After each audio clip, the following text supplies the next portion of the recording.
And then when you actually analyse the whole process, it really doesn't work like that.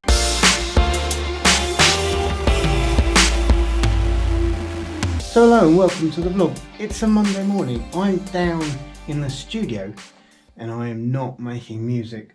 What is going on? Well, in last week's vlog you saw me playing in church in Horsham, playing guitar on stage as part of the Sunday morning service.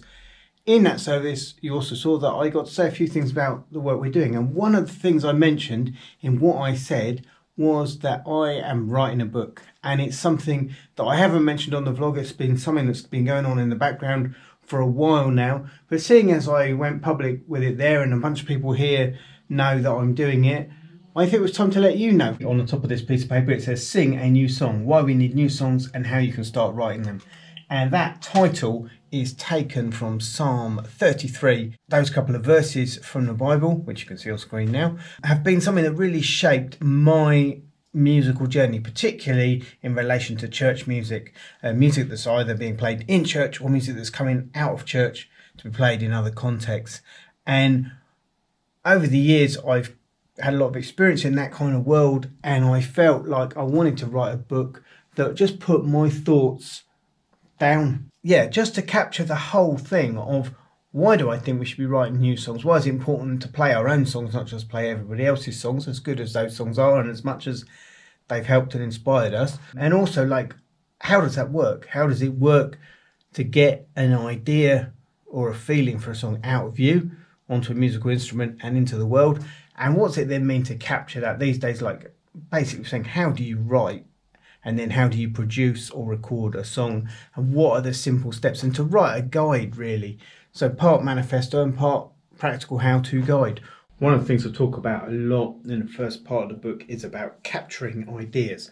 For me, capturing ideas is all about the notebook, or at least when it comes to like writing down song ideas. A lot of what you see there as I flick through is lyric ideas for songs I've written down. Yes, I have a mobile phone. Yes, I record loads of voice notes on my phone when I play something or have an idea sitting down at the piano or a guitar.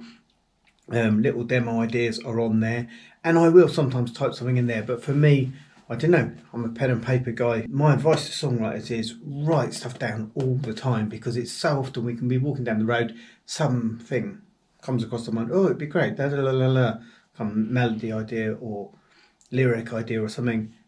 If we don't get in the habit of capturing those things somewhere, recording them somewhere, getting them down on a bit of paper, typing them into a phone, we lose them. And so we want to become people who are responsible or act responsibly with the moments of inspiration we have. So that really would be one of my top tips. I'm convinced that there are a bunch of people out there who'd love to be songwriters who haven't got this bit down, and because of that all these ideas fly through their mind and they never record them. And because they never sort of go, oh, there's 2 or 3 sentences and that could be something, and then they go back and work on it, they never write songs. And it's not that they don't have the creativity, it's not that they don't have those moments of inspiration, they don't have the discipline. Being creative is about choices and discipline, which sounds kind of counterintuitive. We kind of feel like creative people are like, oh, it all just kind of flows out of them and happens. And then when you actually analyse the whole process, it really doesn't work like that. It is about putting the work in and being prepared and actually doing it. So they finally stopped making a load of noise outside, which means I can take the headphones off, which is nice because, yeah. I've got to the bit that says getting sound into your computer. So here's a little kind of practical signal flow tutorial. This is a Shure SM57. If you're going to buy one microphone in your life, and most of you are never going to buy a microphone, but if you're ever going to buy one microphone, buy this microphone, because you can use it to record almost everything. So we're going to connect our microphone there with one of these, an XLR cable or a mic cable, depending what you want to call it. Plugging that into the microphone, plugging that bit into the audio interface over there. And there's cables in the back of that, as you can see. That connects into what's called your digital audio workstation, the application on your computer where you're going to record your music. As you can probably tell, like some of this stuff, as I'm just standing here talking to you in a vlog, it's not coming out in the most clear and coherent kind of way. I know what I want to say. If you were here in the room with me, I would talk and you would get the idea. But you see the challenge that I'm facing right now is get all this stuff out of my head and into the computer in a way that actually makes sense, in a way that's clear and concise. So I have my work cut out. As with all creative endeavours, it's taking longer than I would like it to take. It's been really encouraging. The first half of the book I sent out to some friends to say, have a read of this, let me know. People who I know are musicians, people who I know are interested in songwriting, and my brother Dave, who is who would not see himself as someone who is either a musician or particularly interested in songwriting, although he is a fan of good music.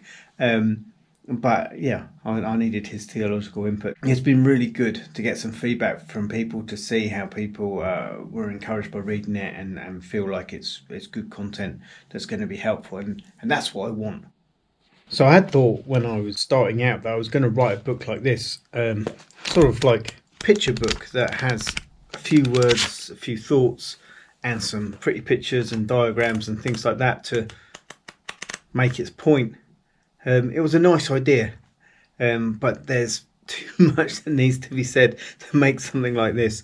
So I'm on what is probably my third cup of tea for today, and yeah, the sound of the chainsaws is back outside. So I have been back on my headphones, and I'm getting tired, I've got to be honest, but I'm going to try and squeeze another hour of creativity out. So I've almost done what I wanted to do today, but it's time to go and make some dinner. So I'm going to do that and come back and try and finish.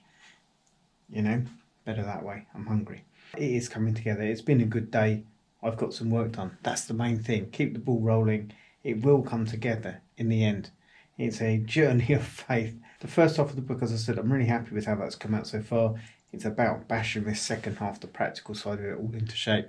And that's what I'm grappling with at the moment. It's near enough the end of my working day today. So I'm going to say thanks very much for watching. Do give us a big thumbs up for writing a book. Do leave a comment or question if you want to know more. And do remember that together we do adventure. I'll see you next time.